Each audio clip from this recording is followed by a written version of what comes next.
નમસ્કાર મિત્રો, શેર બજાર ગુજરાતી યુટ્યુબ ચેનલમાં તમારા બધાનું સ્વાગત છે। મિત્રો, આજે આપણે એવા શેર વિશે વાત કરવાના છે જે કંપનીએ પોતાના ક્વાર્ટરલી પરિણામ તો જાહેર કર્યા છે, પણ પરિણામની સાથે સાથે રોકાણકારોને ખુશ પણ કર્યા છે, કેમ કે કંપનીઓએ ડિવિડન્ડ આપ્યા છે।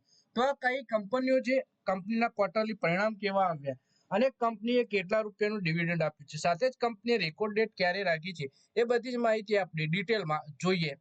તો આ વિડીયોને તમે પૂરેપૂરો જોજો, જેથી કરીને જો તમારા જોડે આમાં કોઈ પણ કંપનીના શેર હોય તો તમે પણ ડિવિડન્ડનો લાભ ઉઠાવી શકો। સૌથી પહેલા મિત્રો વાત કરીએ એફએમસીજી સેક્ટરની દિગ્ગજ કંપની હિન્દુસ્તાન યુનિલિવર લિમિટેડના વિશે। ગુરુવારે 24 એપ્રિલના રોજ જાન્યુઆરી માર્ચ ક્વાર્ટરના પરિણામો જાહેર કર્યા છે, જો એક્સપર્ટની આશા અનુસાર રહ્યા છે। એટલે કે કંપનીએ 24 એપ્રિલ એટલે કે આજના દિવસે ક્વાર્ટરની પરિણામો જાહેર કર્યા, જે એક્સપર્ટની આશા અનુસાર રહ્યા છે। કંપનીએ તેના રોકાણકારોને ખુશ કરવા માટે બે ડિવિડન્ડની જાહેરાત કરી છે। 10 રૂપિયાનું સ્પેશિયલ ડિવિડન્ડ અને 24 રૂપિયાનું ફાઇનલ ડિવિડન્ડ આપવામાં આવશે। એટલે કંપનીએ બે ડિવિડન્ડ આપવાની છે, 10 રૂપિયાનું સ્પેશિયલ અને 24 રૂપિયાનું ફાઇનલ, ટોટલ 34 રૂપિયાનું ડિવિડન્ડ આપવાની છે કંપની રોકાણકારોને। એક્સિસ સિક્યોરિટીઝના પ્રિયમ તોલિયાએ સીએનબીસી આવાસ પર જણાવ્યું કે પરિણામો અંદાજ પ્રમાણે રહ્યા છે। માર્જિન પર કોમોડિટીની વધતી કિંમતોને કારણે દબાવ આવ્યો છે, ખાસ કરીને પામ ઓઇલ મોંઘું થવાથી કિંમતો ઉપર દબાણ છે। આગળ જઈને કંપની માટે સારા સંકેત છે, આગામી 6 મહિનામાં કંપની સારું પ્રદર્શન કરી શકે છે। પછી વાત કરીએ કંપનીના પરિણામથી શેર ઉપર શું અસર આવી, તો એચયુએલના પરિણામો બાદ તેના શેર ઉપર 1.4% તેજી આવી છે અને 2455 રૂપિયા પર ટ્રેડ થઈ રહ્યો છે। એચયુએલના પરિણામ સ્થિર માંગ અને માર્જિન પર દબાણના સંકેત આપે છે, પરંતુ કંપનીના વિશ્લેષકોની આશા પ્રમાણે રહેતા સ્થિર ગ્રોથ દર્શાવી છે। કંપનીએ ક્વાર્ટરલી પરિણામો વિશે વાત કરીએ તો આવકમાં 2.4%નો વધારો નોંધવામાં આવ્યો છે, જ્યારે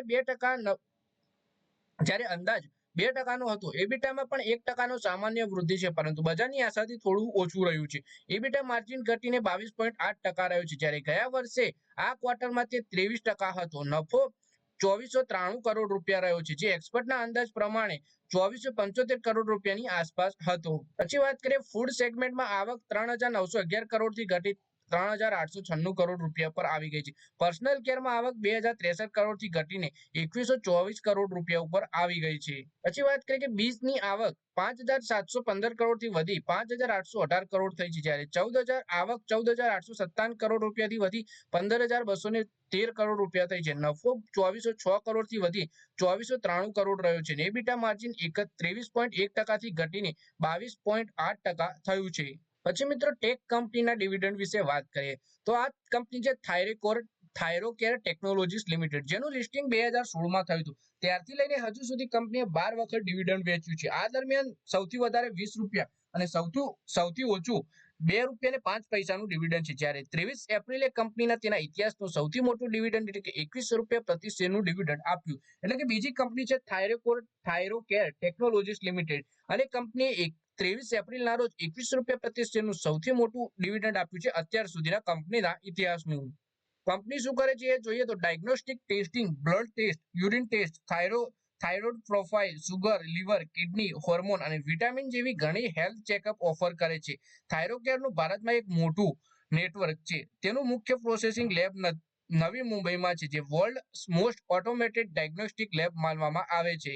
આ કંપની ખાસ કરીને low cost preventive health checkup package માટે પ્રખ્યાત છે, જેમ કે આરોગ્યમ સિરીઝ B2B મોડલ। થાઇરોકેર મોટાભાગના ડોક્ટરો, હોસ્પિટલ અને નાના પેથોલોજી લેબ્સ પોતાની ટેસ્ટિંગ સર્વિસ આપે છે, એટલે B2B મોડલ પર કામ કરે છે। આ કંપની ઝડપી અને સટીક રિપોર્ટ આપવા માટે ઓટોમેશન અને આઈટી સપોર્ટ સિસ્ટમનો ઉપયોગ કરે છે। રિપોર્ટ ઈમેલ અને એપ દ્વારા મળે છે।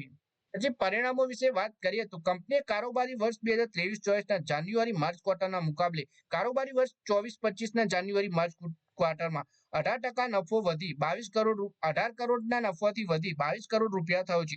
આવક 154.3 કરોડ રૂપિયાથી વધી 187.2 કરોડ રૂપિયા થઈ છે।